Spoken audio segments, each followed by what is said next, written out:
컵라면에 뜨거운 물을 붓는 소리가 들렸습니다. 3분. 딱 3분이면 된다. 월 30만 원짜리 쪽방. 침대 하나 놓으면 끝인 공간. 창문 밖으로 마주 보이는 건물에 불빛이 들어왔습니다. 제 이름은 박성수. 올해 60입니다. 6개월 전만 해도 저는 1억 5천만 원을 가지고 있었습니다. 30년 동안 공장에서 땀 흘려 일한 대가로 받은 퇴직금이었죠. 그 돈이면 남은 인생 편하게 살 수 있을 거라고 생각했는데. 하지만 지금 통장 잔고는 50만 원. 여유로운 노후를 꿈꾸던 제가 이제는 생계를 걱정해야 하는 처지가 됐습니다. 타이머가 울렸습니다. 컵라면이 완성됐죠. 오늘 저녁도 이걸로. 뚜껑을 열었습니다. 김이 모락모락 올라왔습니다. 젓가락을 들었습니다. 면을 집어 올렸죠. 그런데 입으로 가져가지 못했습니다. 손이 떨렸습니다. 어떻게 이렇게 됐을까? 젓가락을 내려놓았습니다. 침대에 주저앉았습니다. 손을 봤습니다. 결혼 반지 자국이 희미하게 남아 있었습니다. 린, 당신은 대체. 모든 것의 시작은 6개월 전이었습니다. 2024년 3월 15일. 제 인생의 전환점이었죠. 인천 남동공단에 있는 자동차 부품 공장. 저는 그곳에서 30년을 일했습니다. 30살 입사해서 60까지. 제 청춘 전부를 그곳에 바쳤죠. 매일 아침 6시에 일어나 7시 30분까지 출근했습니다. 기계 소리와 쇳가루 냄새가 배인 작업복을 입고 하루 8시간씩 컨베이어 벨트 앞에 섰습니다. 그날도 평소처럼 작업을 하고 있었습니다. 그런데 오후 2시쯤 인사팀장이 저를 불렀죠. 성수 씨, 잠깐 사무실로 올라오시겠습니까? 사무실로 올라가니 명예퇴직 권고 통보서가 놓여 있었습니다. 회사 측에서는 구조조정이 불가피합니다. 젊은 직원들은 계속 일할 수 있지만 50대 후반 직원들은 이번 기회에 정리하겠습니다. 퇴직금은 1억 5천만 원입니다. 거절하시면 다음엔 더 적은 금액으로 나가셔야 할 겁니다. 선택의 여지가 없었습니다. 그렇게 3월 31일, 저는 30년 다녔던 회사를 나왔습니다. 동료들이 작은 송별회를 열어줬지만 분위기는 무겁기만 했습니다. 다들 언젠가 자기 차례가 올 거라는 걸 알고 있었으니까요. 퇴직금 1억 5천만 원이 통장에 들어왔습니다. 처음 보는 큰 금액이었죠. 하지만 기쁘지 않았습니다. 오히려 막막했습니다. 집으로 돌아왔을 때 현관문을 여는 순간부터 공허함이 밀려왔습니다. 조용했습니다. 너무 조용했죠. 5년 전 아내가 세상을 떠났습니다. 췌장암이었습니다. 진단받고 6개월 만에 떠났죠. 아내가 없는 집은 집이 아니었습니다. 그냥 잠만 자는 공간이었습니다. 거실 선반에는 아내 영정사진이 놓여 있었습니다. 저는 매일 그 앞을 지나치면서도 제대로 쳐다보지 못했습니다. 쳐다보면 눈물이 났으니까요. 큰아들은 캐나다에 있습니다. 현지에서 결혼해서 아이 둘을 키우고 있죠. 딸은 호주에 삽니다. 역시 현지인과 결혼했습니다. 한 달에 한 번 영상통화를 합니다. 아버지, 잘 지내시죠? 응, 잘 지내고 있다. 거짓말이었습니다. 전혀 잘 지내지 못하고 있었으니까요. 퇴직 후 일주일이 지났습니다. 처음엔 쉬는 게 좋았습니다. 30년 만에 처음으로 아침 6시 알람 없이 일어났죠. 하고 싶었던 드라마도 봤습니다. 평일 낮에 마트도 가봤습니다. 그런데 2주가 지나자 달라졌습니다.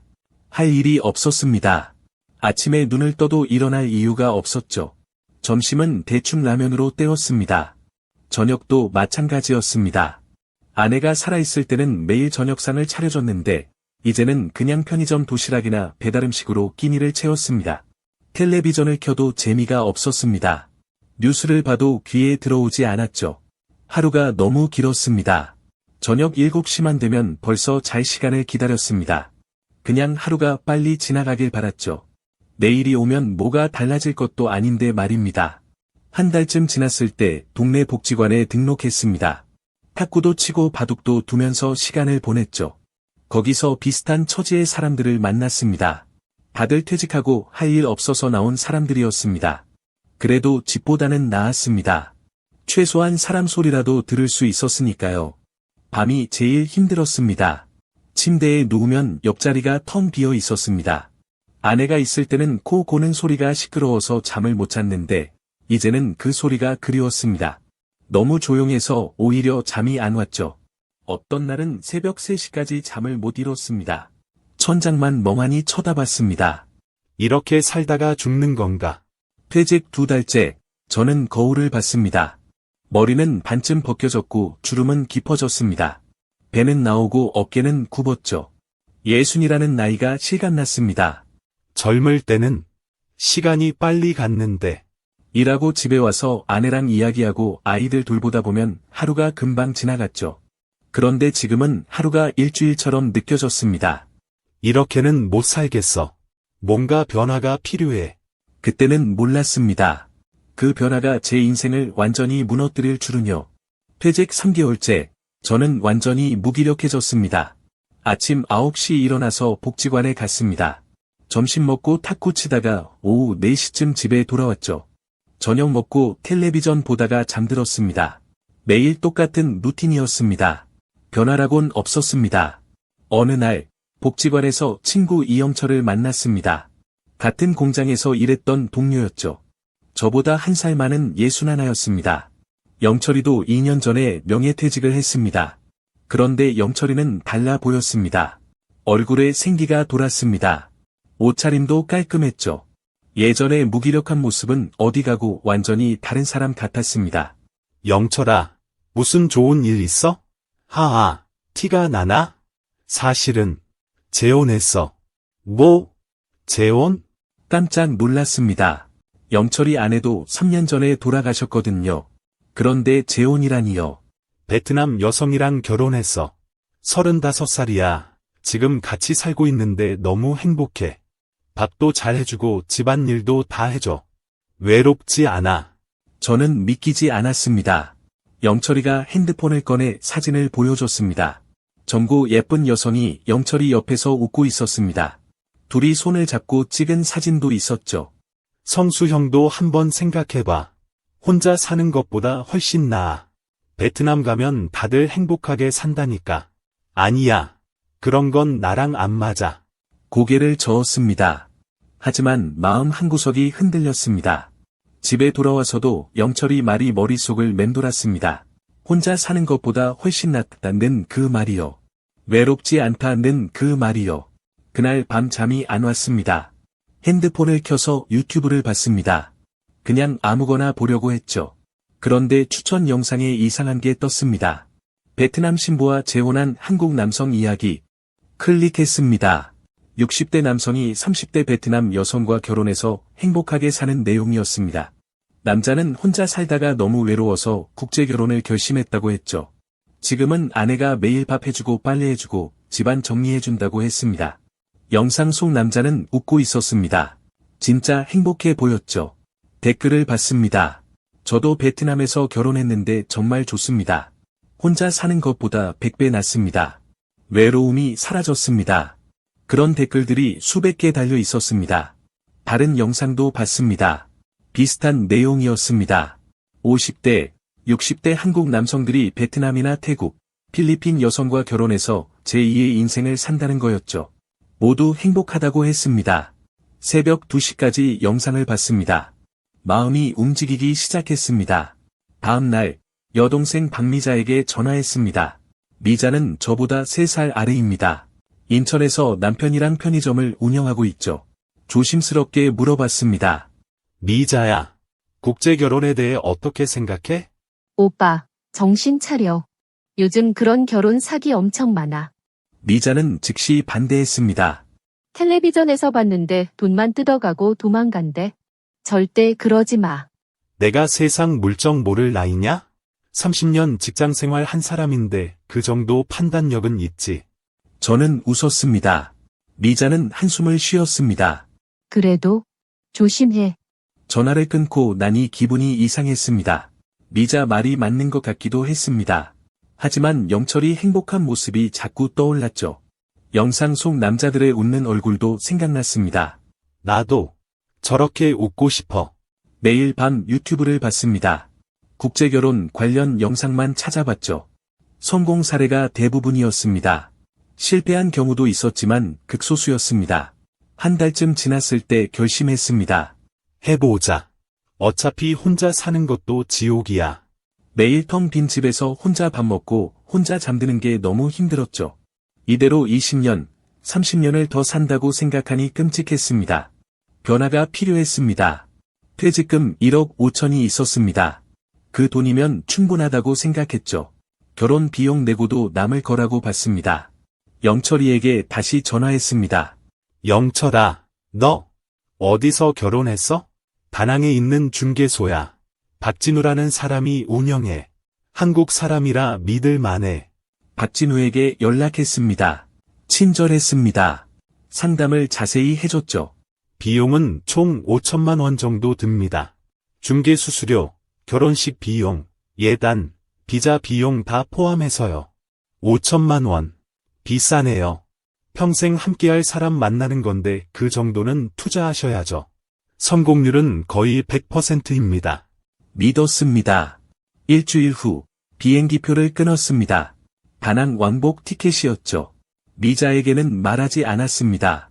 여행 간다고만 했습니다. 어차피 반대할 게 뻔했으니까요. 출발 전날 밤 아내 사진 앞에 섰습니다. 오랜만에 제대로 쳐다봤습니다. 아내는 사진 속에서 웃고 있었습니다. 여보, 미안해. 근데 나도 살아야 해. 이렇게는 못 살겠어. 눈물이 났습니다. 하지만 마음은 정해졌습니다. 새로운 시작을 하기로 했죠. 다낭에 가면 모든 게 달라질 거야. 그게 제 인생 최악의 선택이 될 줄은 꿈에도 몰랐습니다. 2024년 7월 5일 인천공항에서 다낭행 비행기에 올랐습니다. 가슴이 두근거렸습니다. 설레기도 했고 불안하기도 했죠. 30년 직장생활하면서 해외여행은 2번 가봤습니다. 일본이랑 중국이었죠. 그것도 아내랑 같이 갔었습니다. 이번엔 혼자였습니다. 비행기에서 내내 생각했습니다. 정말 괜찮은 선택일까? 미자 말대로 사기당하는 건 아닐까? 하지만 영철이 행복한 모습이 떠올랐습니다. 나도 저렇게 될 수 있어. 다낭공항에 도착했습니다. 후덥지근했습니다.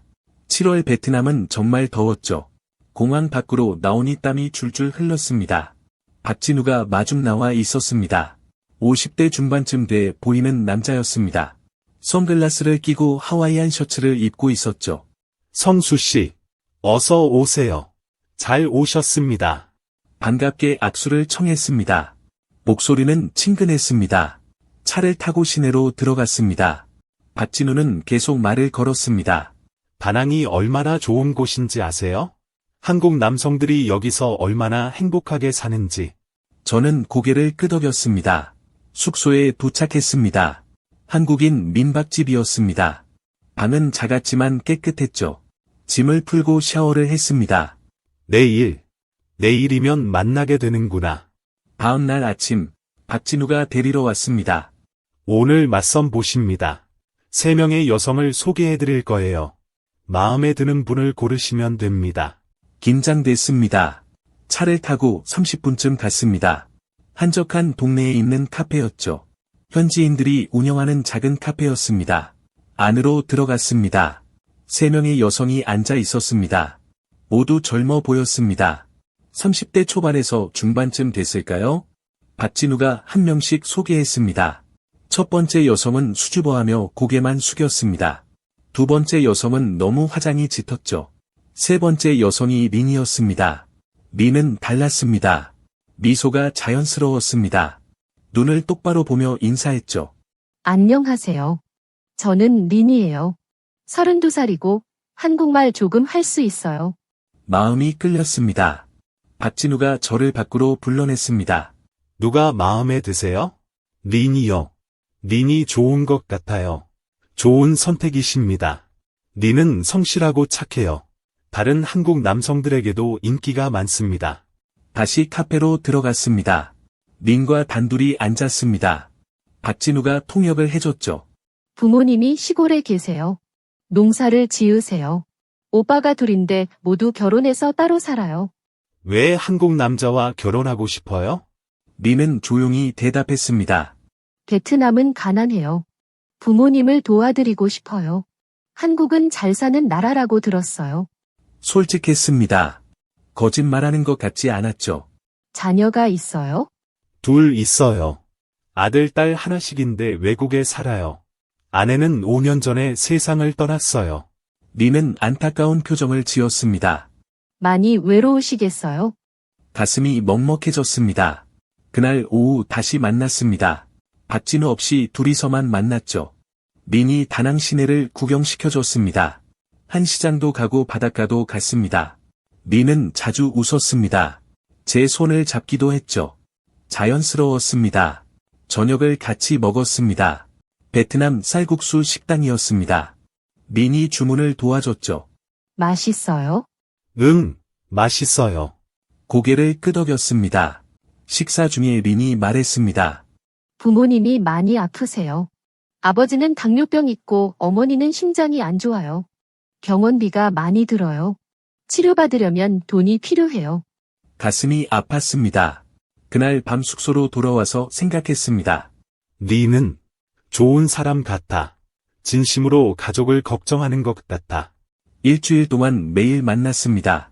카페에서 차를 마시기도 했고 바닷가를 산책하기도 했습니다. 린은 제 이야기를 잘 들어줬죠. 한국에서 어떤 일을 했는지, 아내는 어떤 사람이었는지 물어봤습니다. 린도 자기 이야기를 했습니다. 어릴 적 가난했던 이야기, 학교를 일찍 그만둔 이야기를 했죠. 부모님을 꼭 도와드리고 싶어요. 마음이 점점 끌렸습니다. 일주일째 되는 날, 박진우가 물었습니다. 결혼하실 겁니까? 망설여졌습니다. 너무 빠른 것 같았죠. 다른 남자들도 린에게 관심 있습니다. 빨리 결정하지 않으면 다른 사람한테 갈 수도 있어요. 불안해졌습니다. 린을 잃고 싶지 않았습니다. 결혼하겠습니다. 잘 생각하셨습니다. 행복하실 겁니다. 다음날 예단을 준비했습니다. 예단으로 3천만 원을 주셔야 합니다. 베트남 관습입니다. 린 부모님께 드리는 겁니다. 3천만 원이 적지 않은 돈이었습니다. 다른 사람들도 다 이 정도 냅니다. 린 부모님 병원비도 필요하시고요. 사위가 되시는데 당연히 도와드려야죠. 고민했습니다. 퇴직금이 1억 5천이었습니다. 3천을 쓰면 1억 2천이 남죠. 그래도 충분하다고 생각했습니다. 한국에서 돈을 송금받았습니다. 린의 부모님 집으로 갔습니다. 다낭에서 차로 2시간 거리였습니다. 시골 마을이었죠. 낡은 집들이 줄지어 있었습니다. 린의 부모님을 만났습니다. 아버지는 마른 체구였고 어머니는 얼굴이 창백했습니다. 많이 아파 보였죠. 예단을 전달했습니다. 3천만 원이 든 봉투였습니다. 린의 부모님이 고개를 숙여 인사했습니다. 고맙습니다. 딸을 잘 부탁합니다. 마음이 뿌듯했습니다. 결혼식 날짜를 잡았습니다. 일주일 후였습니다. 린이 기뻐했습니다. 제 손을 꼭 잡았죠. 행복하게 해줄게요. 저도 웃었습니다. 드디어 새로운 인생이 시작되는 것 같았습니다. 결혼식은 작은 식당에서 열렸습니다. 린의 가족들과 친척들이 왔습니다. 한국에서는 아무도 오지 않았죠. 박진우만 참석했습니다. 린은 하얀 드레스를 입었습니다. 예뻤습니다. 제 팔짱을 꼈죠. 사진을 찍었습니다. 둘이 나란히 서서 찍었습니다. 린이 웃었고 저도 웃었습니다. 오랜만에 행복했습니다. 결혼 후 린과 함께 다낭 아파트에서 살기 시작했습니다. 한국으로 돌아가기 전까지 여기서 신혼생활을 보내기로 했죠. 처음 일주일은 좋았습니다. 린은 아침마다 밥을 해줬습니다. 청소도 했죠. 이게 가정이구나. 하지만 2주째가 되자 달라지기 시작했습니다. 린이 밖에 자주 나가기 시작했습니다.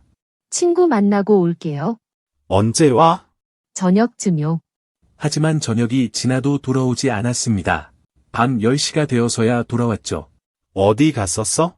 친구 만났다고 했잖아요. 목소리가 차가웠습니다. 결혼 3주째, 린이 말했습니다. 어머니가 다시 아프셔서 병원에 입원했어요. 수술비가 필요해요. 500만 원이요. 500. 지난번에 3천만 원 드렸잖아. 그건 예단이에요. 이건 수술비예요. 다른 거예요. 할 말이 없었습니다. 알았어. 보내줄게. 다음날 500만 원을 송금했습니다. 통장 잔고가 1억 1,500만 원이 됐습니다. 그날 밤 민이 말했습니다. 고마워요. 당신 정말 좋은 사람이에요. 포옹했습니다. 따뜻했습니다. 이게 사랑이겠지. 하지만 2주 후 또 돈이 필요하다고 했습니다. 오빠가 사업하는데 돈이 필요돼요. 1천만 원만 빌려줄 수 있어요? 1천. 또? 가족이잖아요. 나중에 갚는데요. 망설였습니다. 하지만 민이 슬픈 표정을 지었습니다. 알았어. 1천만 원을 또 송금했습니다. 통장 잔고가 1억 500만 원이 됐습니다. 퇴직금 1억 5천 중에서 벌써 4,500만 원을 쓴 겁니다. 불안했습니다. 결혼 한 달째 더 이상한 일이 생겼습니다. 민이 집에 안 들어온 날이 있었습니다. 밤새 연락이 안 됐죠. 전화를 해도 안 받았습니다. 다음 날 오후에야 돌아왔습니다. 어디 갔었어? 민은 피곤하다며 침대에 누웠습니다. 대답도 안 했죠. 화가 났습니다. 소리를 질렀습니다. 대체 뭐 하고 다니는 거야? 우리 부부 아니야? 민이 벌떡 일어났습니다. 소리를 질렀습니다. 내 인생 내가 사는데 왜 간섭해? 돈 줬다고 대단한 거야? 한국 남자들 다 똑같아. 충격이었습니다. 민이 짐을 싸기 시작했습니다. 며칠 친구 집에 가서 있을 거야? 가지 마. 이야기하자. 말렸습니다. 하지만 민은 듣지 않았습니다. 문을 박차고 나갔습니다. 혼자 남았습니다. 집은 조용했습니다. 너무 조용했죠. 3일 동안 민이 돌아오지 않았습니다. 전화도 안 받았습니다. 문자를 보내도 답이 없었죠. 박진우에게 연락했습니다. 부부싸움은 칼로 물베기죠. 곧 돌아올 겁니다. 걱정하지 마세요. 하지만 불안했습니다. 4일째 되는 날, 민이 돌아왔습니다. 문을 열고 들어왔습니다. 표정이 무뚝뚝했죠. 미안해. 내가 잘못했어. 반가웠습니다. 제가 사과했습니다. 민은 아무 말 없이 짐을 풀었습니다. 그날 밤 민이 말했습니다. 어머니가 또 아프셔서 병원에 입원했어요. 입원비가 필요해요. 1천만 원이요. 또 돈이었습니다. 통장에 1억 500만 원밖에 없었습니다. 1천을 주면 9,500만 원이 남습니다. 주저했습니다. 민이 차갑게 말했습니다. 안 주면 나 다시 나갈 거예요. 이번엔 돌아오지 않을 거예요. 협박이었습니다. 하지만 선택의 여지가 없었습니다. 다음날 1천만 원을 송금했습니다. 통장 잔고가 9,500만 원이 됐습니다. 퇴직금 1억 5천 중에서 5,500만 원을 벌써 쓴 겁니다. 두려웠습니다. 그 후로도 리는 계속 돈을 요구했습니다. 오빠 결혼식 비용, 동생 학비, 집 수리비. 한 달 반 동안 총 1억 1천만 원을 썼습니다. 통장에는 4천만 원만 남았습니다.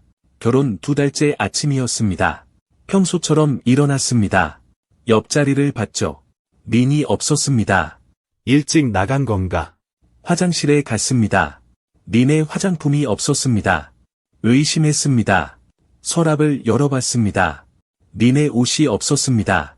다 사라졌죠. 가슴이 철렁했습니다. 옷장을 열었습니다. 텅 비어 있었습니다. 민이 가져온 짐이 전부 없었습니다. 뛰어서 거실로 갔습니다. 탁자 위를 봤습니다. 민의 여권이 없었습니다. 핸드폰도 없었죠. 침대 밑을 뒤졌습니다. 제가 사준 금반지가 없었습니다. 목걸이도 사라졌습니다. 지갑을 확인했습니다. 현금이 없었습니다.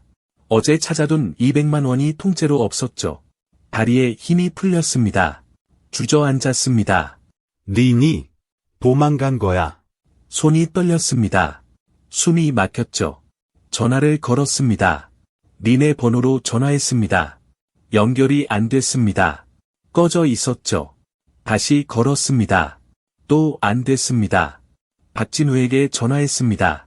박진우는 전화를 받지 않았습니다. 몇 번을 걸어도 안 받았죠. 문자를 보냈습니다. 린이 사라졌습니다. 도와주세요. 답이 없었습니다. 집에 앉아서 기다렸습니다. 1시간이 지났습니다. 2시간이 지났습니다. 린은 돌아오지 않았습니다. 점심때가 됐습니다.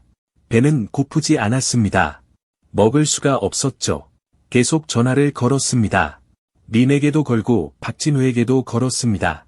아무도 받지 않았습니다. 다음날 아침, 린의 부모님 집으로 갔습니다. 택시를 타고 2시간을 달렸습니다. 시골 마을에 도착했죠. 린의 집을 찾았습니다. 문을 두드렸습니다. 아무도 나오지 않았습니다. 이웃에게 물었습니다. 영어로 물었지만 알아듣지 못했습니다. 한국어 할 줄 아는 사람을 찾았습니다. 젊은 남자가 통역을 해줬죠. 린의 부모님이 어디 갔어요? 일주일 전에 이사 갔어요. 어디로 갔는지는 모르겠어요. 무릎이 꺾였습니다. 계획된 것이었습니다. 처음부터 다 계획이었던 겁니다. 다낭으로 돌아와서 경찰서에 갔습니다. 신고하려고 했죠. 제 아내가 사라졌어요. 돈을 가지고 도망갔어요. 경찰관은 무표정했습니다. 여권 사본을 보여주세요. 결혼 증명서도요. 가져왔습니다. 다 보여줬습니다. 이런 경우가 많습니다. 찾기 어려워요. 베트남은 넓어요. 도와주세요. 제발. 증거가 부족합니다. 린이 스스로 떠난 것이지 범죄가 아닙니다. 돈을 다 가져갔어요. 사기예요. 자발적으로 준 돈은 사기가 아닙니다. 민사 문제입니다. 할 말이 없었습니다. 경찰서에서 나왔습니다. 길거리에 섰습니다. 사람들이 지나갔습니다. 다들 바빴죠. 저만 멈춰 있었습니다. 숙소로 돌아왔습니다. 침대에 누웠습니다. 천장을 봤습니다. 핸드폰을 꺼냈습니다. 린의 페이스북을 검색했습니다. 계정이 있을 거라고 생각했죠. 찾았습니다. 들어갔습니다. 사진들이 있었습니다. 스크롤을 내렸습니다. 멈췄습니다. 결혼 사진이었습니다. 하지만 저와 찍은 사진이 아니었습니다. 다른 한국 남자와 찍은 사진이었습니다. 하얀 드레스를 입고 웃고 있었죠. 날짜를 봤습니다. 6개월 전이었습니다. 더 내렸습니다. 또 다른 결혼 사진이 있었습니다. 역시 다른 남자였습니다. 1년 전이었죠. 또 내렸습니다. 결혼 사진이 또 있었습니다. 2년 전이었습니다. 핸드폰을 떨어뜨렸습니다. 손이 떨렸습니다. 온몸이 떨렸죠. 린은 여러 번 결혼했어. 여러 한국 남자들과. 다 사기였어. 처음부터 끝까지 전부 사기였어. 나는 완벽한 바보였어. 통장을 확인했습니다. 잔고가 4천만 원이었습니다. 퇴직금 1억 5천 중에 1억 1천을 잃었습니다. 웃음이 나왔습니다. 미친 사람처럼 웃었습니다. 그러다 울었습니다. 소리 내서 울었습니다. 30년 일한 돈이었습니다. 땀 흘린 돈이었습니다. 다 날렸습니다. 한 달도 안 돼서 다 잃었습니다. 사랑을 믿었습니다. 새로운 시작을 꿈꿨습니다. 외로움에서 벗어나려고 했습니다. 하지만 다 거짓이었습니다. 린은 저를 사랑한 적이 없었습니다. 돈만 필요했던 겁니다. 저는 그저 호구였습니다. 일주일 후 비행기표를 끊었습니다. 편도였습니다. 다시는 베트남에 오지 않을 겁니다. 미자가 마중 나와 있었습니다. 저를 보자마자 울었습니다. 달려왔습니다. 안아줬죠. 오빠. 어떻게. 계속 그 말만 했습니다. 할 말이 없었습니다. 그냥 안겨 있었습니다. 모든 게 끝났습니다. 그리고 지금 저는 여기 있습니다. 월 30만 원짜리 쪽방에서 컵라면으로 끼니를 때우며 살고 있습니다. 통장에는 50만 원만 남았습니다. 편의점 야간 알바로 한 달에 170만 원을 법니다. 예순의 나이에 밤 11시부터 새벽 7시까지 일합니다. 서 있는 것만으로도 다리가 아프고 손님들은 무례하고 비웃는 사람도 있습니다. 하지만 살아야 합니다. 컵라면 뚜껑을 다시 열었습니다. 젓가락을 들었습니다. 면을 집어 올렸죠. 입에 넣었습니다. 맛이 없었습니다. 하지만 먹었습니다. 살아야 하니까요. 손을 봤습니다. 결혼 반지 자국이 거의 사라졌습니다. 곧 완전히 사라질 겁니다. 린의 기억도 사라질 겁니다. 하지만 교훈은 남을 겁니다. 창밖을 봤습니다. 어둠이 내리고 있었습니다. 곧 편의점에 출근해야 했습니다. 일어나자. 살아야지. 일어났습니다. 씻었습니다. 옷을 갈아입었습니다. 밖으로 나갔습니다. 쪽방 문을 잠갔습니다. 계단을 내려갔습니다. 거리로 나왔습니다. 사람들이 퇴근하고 있었습니다. 저도 걸었습니다. 편의점으로 향했습니다. 살아야 했습니다. 그게 전부였습니다. 천천히 다시 모을 겁니다. 오래 걸릴 겁니다. 아마 평생 걸릴지도 모릅니다. 하지만 포기하지 않을 겁니다. 실수했습니다. 큰 실수였죠. 하지만 그게 제 인생의 끝은 아닙니다. 편의점에 도착했습니다. 문을 열었습니다. 안녕하세요. 출근했습니다. 긴 밤이 시작됐습니다. 다음 날 아침, 집에 돌아와 이 이야기를 적기 시작했습니다. 누군가에게 경고하고 싶었습니다. 저처럼 당하지 말라고요. 외로움 때문에 인생을 걸지 말라고요. 사랑은 돈으로 살 수 없다고요. 여러분께 부탁드립니다. 외로움은 이해합니다. 저도 겪었으니까요. 하지만 그 외로움 때문에 인생을 걸지 마세요. 너무 좋은 조건은 의심하세요. 너무 빠른 결정은 위험합니다. 주변 사람들의 경고를 들으세요. 저는 듣지 않았습니다. 그 대가를 혹독하게 치렀습니다. 여러분은 저와 같은 실수를 하지 마세요. 이 영상이 단 한 분에게라도 도움이 됐으면 좋겠습니다. 그럼 저는 오늘도 일을 하러 갑니다. 천천히, 하지만 포기하지 않고 다시 일어서겠습니다. 어떻게 보셨나요? 참 안타까운 이야기입니다. 외로움은 누구나 겪는 감정입니다. 하지만 그 외로움을 악용하는 사람들이 있습니다. 너무 좋은 조건, 너무 빠른 결정, 계속되는 금전 요구. 이런 신호들을 절대 간과하지 마세요. 박성수 씨처럼 30년 일한 퇴직금을 한순간에 잃는 일이 없기를 바랍니다. 이 영상이 여러분께 조금이라도 도움이 됐다면 좋아요 버튼을 눌러주세요. 구독과 알림 설정을 하시면 계속해서 실제 사연을 받아보실 수 있습니다. 댓글로 여러분의 생각을 들려주세요. 비슷한 경험이 있으신가요? 어떻게 생각하시나요? 여러분의 댓글 하나하나가 저희에게 큰 힘이 됩니다. 다음 영상에서 또 만나 뵙겠습니다. 감사합니다. 여러분, 부디 행복하시길 바랍니다.